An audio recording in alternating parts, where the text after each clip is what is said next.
قاطر است. یه اسب کلوف. چرا اسم این ماشین واسه یونیکی؟ شاید دانشگاه که توش درس خونده خوب نبوده واقعا. اسپیتش بالا میره. کاینای جدید. عین 911. اصلا پیشوری نشدم. جدی داریم میریم تست کنیم. بریم یه تست بکنیم. AMG اولتربخ. تست درایو اطلس رو بگیریم.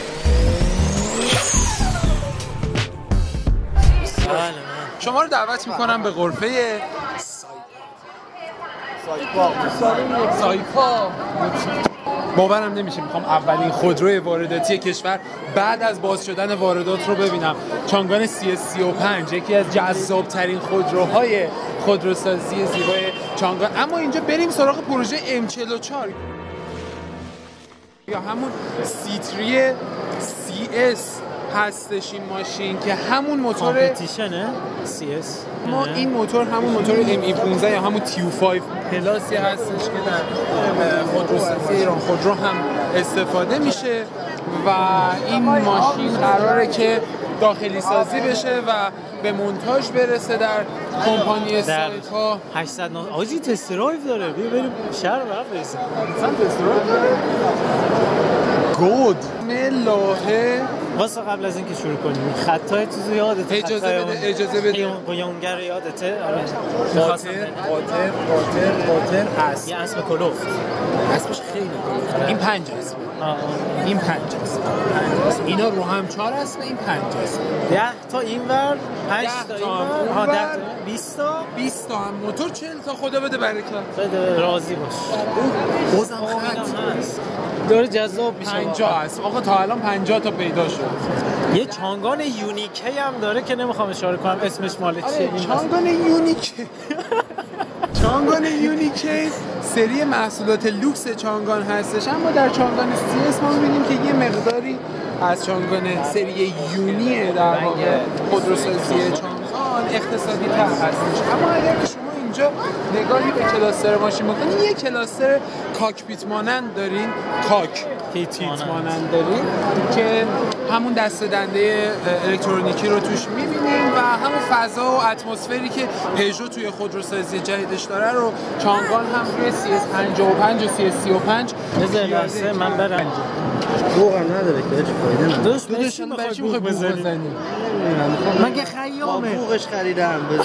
در چانگان CS55 ما چیزی که مشاهده میکنیم همونطور که گفتم همون لایناپ طراحی کاکپیتی پژو رو میبینیم. دقیقاً همون فرم فرمونی، فرم اسپورتی داره، البته فقط فرم اسپورتی داره و هیچ تجربه اسپورتی رو شما قطعاً نخواهد. فارغ از اون سیستم ماشین در واقع سیستم صوتی پایونیر هست که به چای نامجو هستن، تلام هستن. اینجا هم اگر که نشون بدین نماد پایونیر کاملا مشخص هستش. نه این خودش دو است. آره این توییترش فقط اینجاش توییتره، باقیش ایکسه. Am I a joke to you? و فارغ از اون فضای ماشین بسیار کیفیت بالایی رو داره. تو نمونه نمایشگاهی میچرخه؟ بله میچرخه. اکو، نورمال و SPT. اسپیت برای وقتی که میخوای اسپیت بری. آره اسپیتش بالا میره. این چیه؟ این دسته فرمان الکترونیکی ماشین. حسش چطوره؟ این که اینجوری به در دعوا نمیخوره.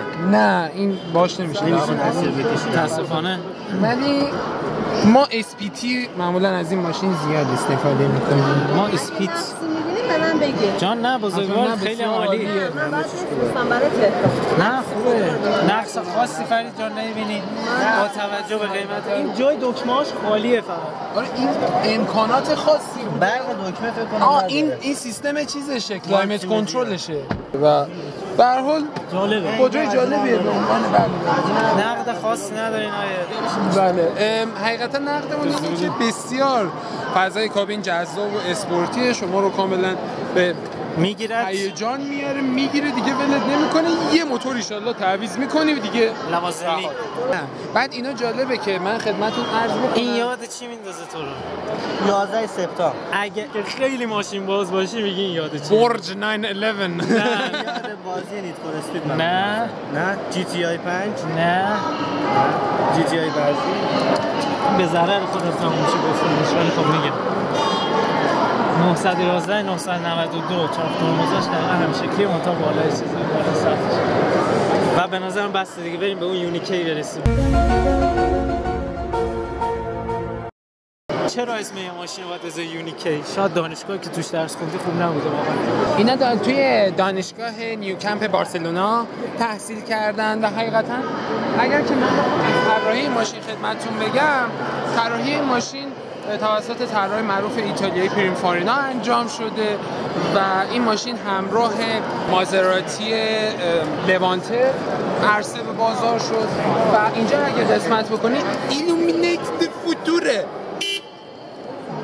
بوق شاهین رو داشت ایلومینات د فوتوره ربطی بعد این چشم چیز هم هست اینجا چشم عقابه در واقع دستگیره های مخفی شونده رو در خودرو داریم زمانی که رنگی داره بازی میشه داخل فرو میره واقعا میره توش شما نه تنها دستگیر این خودرو میره توتون بلکه به میزان قیمتش میره توتون طراحی عقب رو نگاه میکنیم برگرفته از لامبورگینی اوروس هستش این قسمت کاملا شبیه 911 مکانای چیزه کاینای جدیده عین 911 آره کمپانی چانگا من پورشه حقیقتا توی بحث کیفیتی خیلی بسته با هم رقابت اینم از اینا داره آجی اینم از این دوتایی‌ها داره صندلی‌هاش هم شبیه پورش سیستم صوتی سونی رو در این ماشین می‌بینیم سری یونیکی سری لوکس چانگان هستش و ربطی به کی نداره ربطی به یونی هم نداره هیچ متاسفانه ربطی خیلی نداره. لوکس و خوب بستگی داره تو بازار چطور نشون بده خودش بس اینکه شما کیش و چی به یونی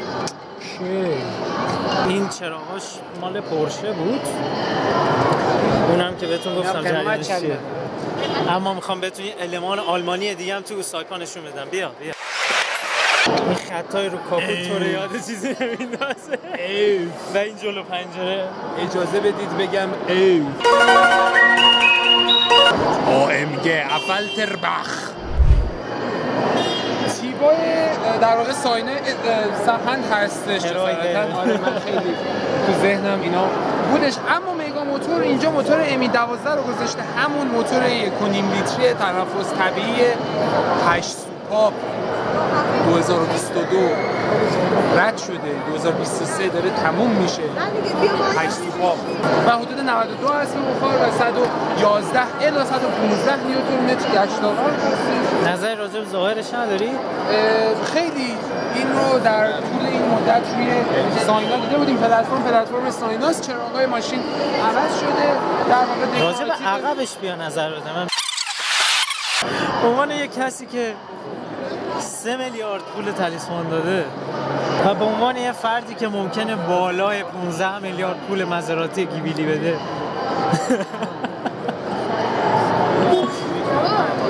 اصلا فشاری نشدم فشار چیه؟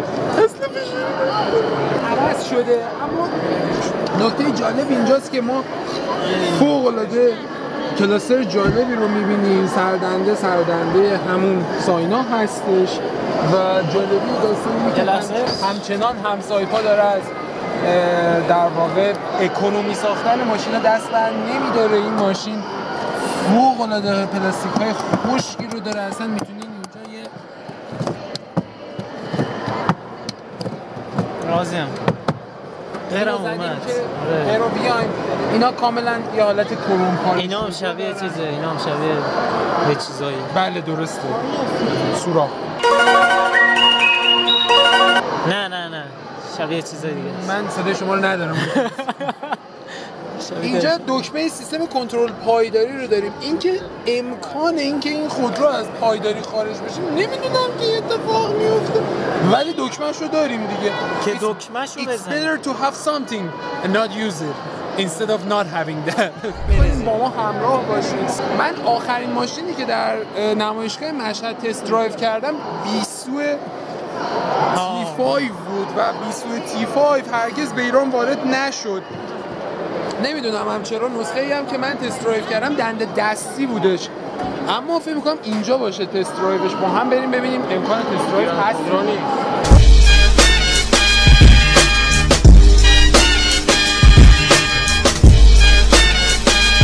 تونستیم جواز تست درایو اطلس رو بگیریم. البته از اینجا که نگاهش میکنی